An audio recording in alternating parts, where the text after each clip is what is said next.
چیزوں کا ہم جائزہ لیں گے، یہ بات اچھی طرح سے یاد رکھیے گا کہ پہلے تو یہ کہ اللہ تبارک و تعالی اپنے جن بندوں سے محبت اور پیار کرتا ہے، اللہ آزمائش اور مصیبتیں انہی پر ڈالتا ہے۔ اس لیے کبھی مصیبتوں سے گھبرانا بھی نہیں چاہیے اور مصیبتیں کبھی مانگنا بھی نہیں چاہیے۔ حضرت سیدنا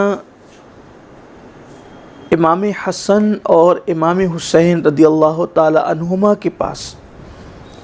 کسی نے عرض کیا کہ حضرت سیدنا ابو ذر غفاری رضی اللہ تعالیٰ عنہ یہ کہہ رہے تھے کہ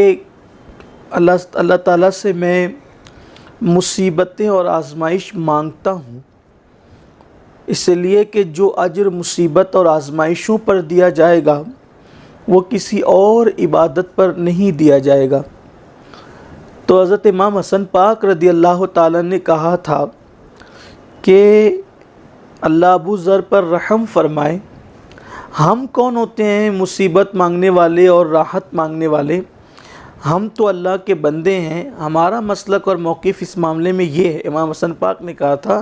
ہمارا نظریہ یہ ہے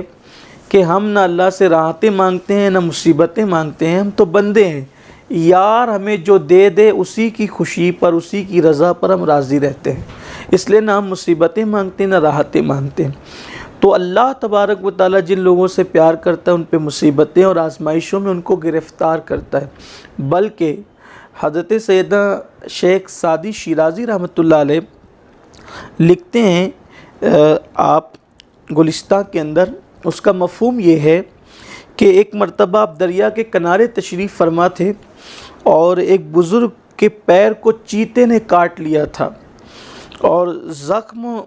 بہت شدید تھا اور بڑی تکلیف تھی آپ کو، اور لوگ آپ کے زخم کو دیکھ کر آپ پر رحم کھا رہے تھے، رحم کی باتیں کر رہے تھے۔ لیکن وہ بزرگ نے یہ لوگوں کے اظہار ہمدردی کو دیکھ کر کے فرمایا آپ کو پریشان ہونے کی ضرورت نہیں ہے، ٹینشن لینے کی ضرورت نہیں ہے، بلکہ یہ تو مقام شکر ہے کہ اللہ تعالیٰ نے مجھے جسمانی مرض میں مبتلا فرمایا، اللہ نے مجھے گناہ کے مرض سے تو محفوظ فرما لیا، اس لیے کہ گناہ کا مرض آخرت کی تباہی کا ذریعہ ہے اور جسمانی مرض آخرت میں نعمتیں ملنے کا ذریعہ۔ بلکہ یہاں تک روایتوں میں آتا ہے کہ اللہ تبارک و تعالیٰ جب کسی بندے کو ولایت کے مقام پر فائز کرنا چاہتا ہے یا اپنے قرب کی منزلیں عطا کرنا چاہتا ہے، مقام ابرار پر اسے پہنچانا چاہتا ہے، لیکن اس بندے کی نیکیاں اور اس کے اعمال ایسے نہیں ہوتے کہ وہ ابرار کے مقام پر پہنچے، اللہ کے قرب کو حاصل کر سکے، مقام ولایت کو پا سکے، تو اس کی عبادتیں جب ایسی نہیں ہوتی، اس کے اعمال ایسے نہیں ہوتے، تو اللہ تعالیٰ اس کو بیماریوں میں مبتلا فرما دیتا ہے اور اللہ تعالیٰ پھر اس کو صبر کی توفیق عطا کر دیتا ہے۔ تو جو نوافل اور دیگر عبادات کی وجہ سے اس کو مرتبے نہیں ملتے، وہ اللہ بیماری پہ صبر کرنے کی وجہ سے اس کو مقامات اور مرتبے عطا فرما دیتا ہے۔ بلکہ حدیث پاک میں یہاں تک آیا کہ جو بندہ پوری رات بخار میں مبتلا رہا اور جب صبح ہوتی ہے تو وہ گناہوں سے ایسے پاک ہو جاتا ہے جیسے ابھی وہ اپنی ماں کے پیٹ سے پیدا ہوا۔ ایک رات کا بخار، لیکن اس میں شرط یہی ہے وہ شکوہ نہ کرے، وہ شکایت نہ کرے، وہ بخار کو نہ کوسے، وہ اللہ تبارک و تعالیٰ کی بارگاہ کے اندر بے ادبی کے کلمات نہ کہے، یعنی کہ وہ سوچے کہ بس اللہ تیرا شکر ہے کہ تو نے جو بھی دیا، تیرا کرم ہے، تیرا شکر ہے، تو ایک رات کا بخار اس کے سارے گناہوں کا کفارہ بن جاتا ہے۔ اب یہاں پر ان لوگوں کے لیے کہ بھئی جو کئی مہینے بیمار رہتے ہیں، کئی دن بیمار رہتے ہیں، بستر پر پڑے رہتے ہیں، لوگ ان سے نفرتیں کرنے لگتے ہیں، لوگ ان کے بارے میں کمنٹ پاس کرنے لگتے ہیں، لوگ ان کے بارے میں پتہ نہیں کیا کیا خیالات کرنے لگتے ہیں۔ ایسے لوگوں کو سوچنا چاہیے کہ اللہ تبارک و تعالیٰ تو ان کے درجات بڑھا رہا ہے، ان کو اپنا قرب عطا کر رہا ہے، بلکہ اگر کوئی بندہ بیمار ہو اور اس بیماری میں کوئی اس سے پوچھے کیسے ہو، کہ الحمدللہ، تو اللہ تعالیٰ فرشتوں سے فرماتا ہے میرے فرشتوں گواہ رہنا، اگر اسی مرض میں اس کو موت دے دیا تو بے حساب جنت عطا کروں گا، اور اگر یہ اس کو زندگی دیا تو وہ خون اور وہ گوشت عطا کروں گا جو اس وقت اس کے پاس موجود ہے، میں اس سے بہتر اس کو عطا کروں گا۔ تو میرے آقا صلی اللہ علیہ وآلہ وسلم کے دیوانوں، کبھی بھی ہمیں آزمائش والی زندگی سے گھبرانا نہیں چاہیے، اس لیے کہ ہمارے ہاتھوں میں دامن رسالت مآب صلی اللہ علیہ وآلہ وسلم موجود ہے، ہم اللہ کے بندے ہیں، ایمان والے ہیں، اور ایمان والے کو اگر کانٹا چبھتا ہے تو بھی اللہ اس کی مغفرت فرماتا ہے، اس کے گناہوں کو معاف فرماتا ہے۔ اور جو بندہ مصیبتوں پر صبر کرتا ہے اس کا صلہ کیا ہے، اس کا اجر کیا ہے، آئیے ذرا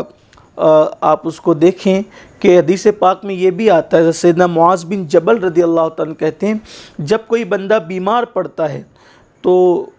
جو گناہ لکھنے والا فرشتہ ہے اس کو حکم ہوتا ہے کہ بیماری ہم نے دی ہے، لہٰذا بیماری میں اب یہ جو گناہ کرے گا اس کے گناہ نہ لکھے جائیں بلکہ اس کی نیکیاں لکھی جائیں، اور اس کے گناہ لکھنے پر اب روک لگ جاتی ہے۔ چنانچہ جو بندہ مرض میں مبتلا ہوتا ہے تو اللہ تبارک و تعالیٰ اس کے گناہ لکھنے سے روک دیتا ہے۔ آقا کریم صلی اللہ علیہ وآلہ وسلم کے دیوانوں، حضرت سید الطائفہ جنید بغدادی رضی اللہ تعالیٰ فرماتے ہیں اگر کسی پر 40 دن ایسے گزر جائیں، یعنی 40 راتیں ایسی گزر جائیں کہ وہ بیمار بھی نہ پڑیں، پیسوں کی قلت بھی اس کو محسوس نہ ہو، اور یعنی اس پہ کوئی مصیبت نہ ہے، 40 راتوں میں کوئی مصیبت نہ ہے، تو ایسے بندے کو اپنے ایمان کے متعلق جائزہ لینا چاہیے۔ الملفوظ میں امام اہل سنت علیہ رحمت و رضوان کا فرمان بھی موجود ہے کہ 40 دنوں میں علت، قلت اور ذلت، یہ تینوں میں سے کوئی ایک نہ ایک مصیبت آنی چاہیے۔ علت یعنی بیمار پڑنا، قلت یعنی تنگ دستی، اور ذلت یعنی کسی کا آپ کے خلاف بولنا یا آپ کو ذلیل کرنا یا آپ کو کی مخالفت کرنا وغیرہ وغیرہ۔ اگر 40 دنوں کے اندر یہ چیزیں آپ کو نہیں آتی